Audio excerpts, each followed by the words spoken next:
आज simple future के इस वीडियो लेक्चर में आप सबों का स्वागत है। हम लोग टेंस की एक श्रृंखला में आगे बढ़ते जा रहे हैं। आज की बारी है सिंपल फ्यूचर की और टेंसेस की तरह इसे भी हम 6 हेड्स में आपके बीच रखने जा रहे हैं। वो हमारे हेड हैं introduction, helping verb, main verb, identification through Hindi and through English, then sentence order और स्ट्रक्चर, और लास्टली हमारा एग्जाम्पल्स। इंट्रोडक्शन जरूरी है क्योंकि अगर कंटेक्स्ट नहीं मालूम है तो फिर कैसे कार्यों के लिए इस टेंस का प्रयोग करेंगे आप, कंफ्यूजन होगा। फिर जो इस्तेमाल करेंगे उसमें गलतियां होने की संभावना बढ़ जाएंगी।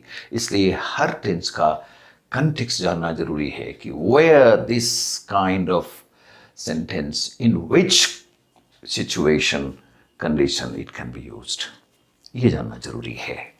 इसलिए इंट्रोडक्शन के बारे में इतनी सी बात जानिए, सटीक बात, बहुत संक्षिप्त, कि यह जो टेंस है सिंपल फ्यूचर, वो ऐसे कार्यों के लिए इस्तेमाल होगा जो भविष्य में होंगे। बस इतनी सी बात। इसका हेल्पिंग वर्ब है हमारा शैल और विल। शैल आई और वी के साथ प्रयोग में लाया जाएगा प्योर फ्यूचरिटी के केस में। शैल और विल पर एक बहुत लंबा वीडियो इन डिफरेंट सिचुएशन कैसे कैसे शैल और विल का इस्तेमाल बदलता है हमने चर्चा की है मॉडल में, वहां आप देखेंगे। यहां केवल प्योर फ्यूचरिटी के केस की चर्चा के साथ हम आपके सामने हैं। तो इस केस में आई और वी के साथ शैल और बाकियों तमाम, मतलब आई वी को छोड़कर जितने भी सब्जेक्ट्स होंगे उसके साथ हम क्या लगाएंगे, विल। मेन वर्ब में हमारा वर्ब का V1 राइट इस्तेमाल में आएगा। आइडेंटिफिकेशन के लिए हम ध्यान रखेंगे कि जिस किसी वाक्य, हिंदी वाक्य में गा, गे और की, जैसे मैं जाऊंगा, मैं पढ़ूंगा, जैसे तुम जाओगे, हम लोग जाएंगे, वह जाएगी, वह जाएगा, वह खेलेगा, वह पढ़ेगा, ऐसे जितने भी वाक्य हिंदी में मिलेंगे आपको, तो इससे आप समझ जाइएगा कि यह सेंटेंस हमारा सिंपल फ्यूचर का है। उसके बाद बारी आती है कि हम कैसे आइडेंटिफाई करेंगे अंग्रेजी के माध्यम से, मतलब थ्रू इंग्लिश। उसके लिए लाजमी है कि वो स्ट्रक्चर, जो सेंटेंस जिसको आप पहचानना चाहते हैं, इस ऑर्डर में होना चाहिए। सब्जेक्ट प्लस हेल्पिंग वर्ब, मतलब या तो उसमें शैल लगा होगा या विल लगा होगा। अगर दोनों में कोई भी लगा है और उसके बाद V1 का प्रयोग किया गया है तो आप समझेंगे कि यह सेंटेंस सिंपल फ्यूचर का है। इसके बाद अब स्ट्रक्चर यानी ऑर्डर ऑफ द सेंटेंस यानी सेंटेंस पैटर्न की चर्चा में हम आपका ध्यान खींचना चाहेंगे। वो देखिए इस रूप में।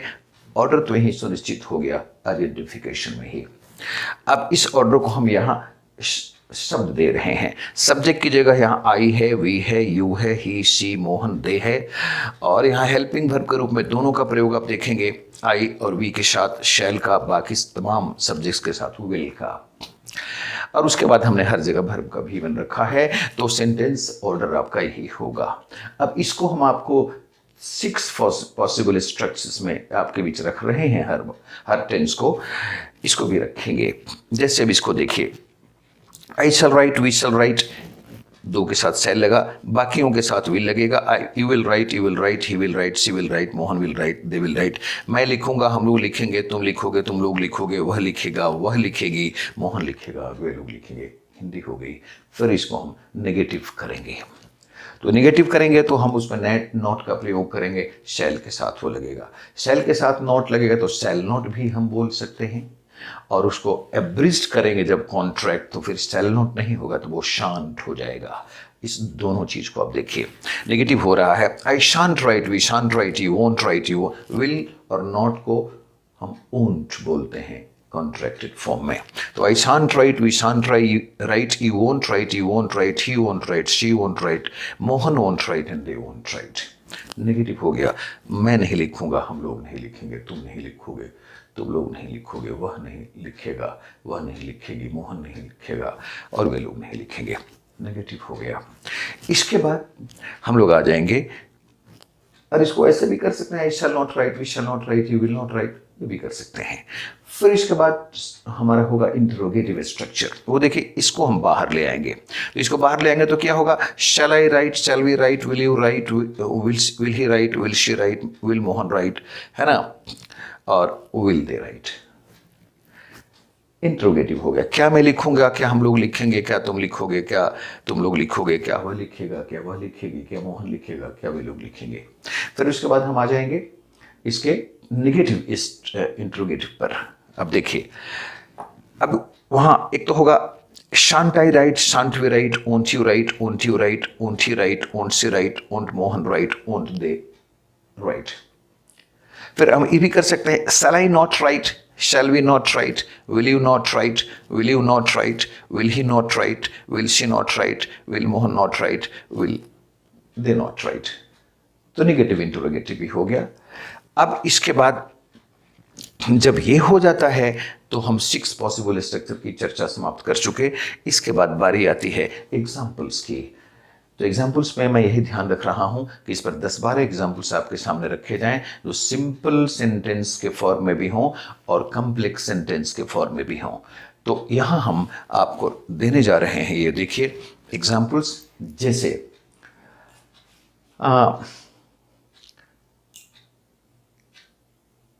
क्या तुम लिखोगे, विल यू राइट। तुम क्या लिखोगे, What will you write? तुम कहाँ लिखोगे, Where will you write? उसके बाद जैसे तुम किसके विषय में लिखोगे, About whom will you write? तुम किसके विरुद्ध लिखोगे, Against whom will you write? यहां देखिए, whom के बाद मैं हेल्पिंग वर्ब लगा रहा हूं। ये चूंकि सिंपल सेंटेंस है, कॉम्प्लेक्स सेंटेंस में इसका ग्रामर बदल जाएगा, whom के बाद सब्जेक्ट लगाएंगे वहां। अब कॉम्प्लेक्स में हम आए कि मैं जानता हूं कि तुम क्या लिखोगे, I know what you will write. तुम नहीं जानते हो कि मैं क्या लिखूंगा, you don't know what I shall write. उसके बाद हम लोग आगे बढ़े। एक सेंटेंस आपके सामने रख रहा हूं कि क्या तुम जानते हो कि मैं किसके बारे में बोलूंगा। तो वहां होगा कि do you know about whom I shall speak. क्या तुम नहीं जानते हो कि मैं किसके खिलाफ बोलूंगा, तो don't you know against whom I shall speak. उसके बाद हम दैट के साथ एक सेंटेंस आपको देना चाहते हैं। वो देखिए, वो है कि मैं जानता हूं कि तुम क्या बोलोगे, आई नो दैट।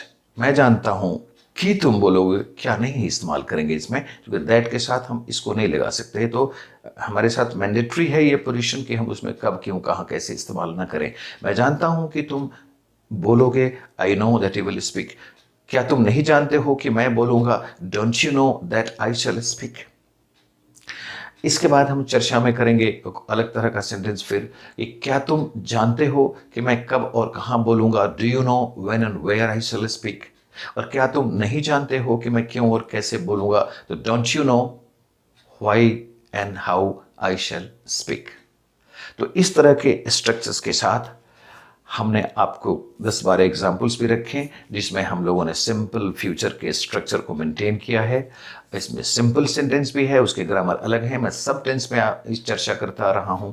और फिर उसके कॉम्प्लेक्स सेंटेंस का ग्रामर अलग है। सिंपल सेंटेंस में WH के बाद हमेशा हेल्पिंग वर्ब लगाते हैं, जबकि कॉम्प्लेक्स सेंटेंस में WH वर्ड के बाद हम क्या लगाते हैं, ऑलवेज सब्जेक्ट। बस इन्हीं थोड़ी बातों का ध्यान रखिए। फिर आगे हम लोग बढ़ेंगे अगले वीडियो में अगली चर्चाओं के साथ।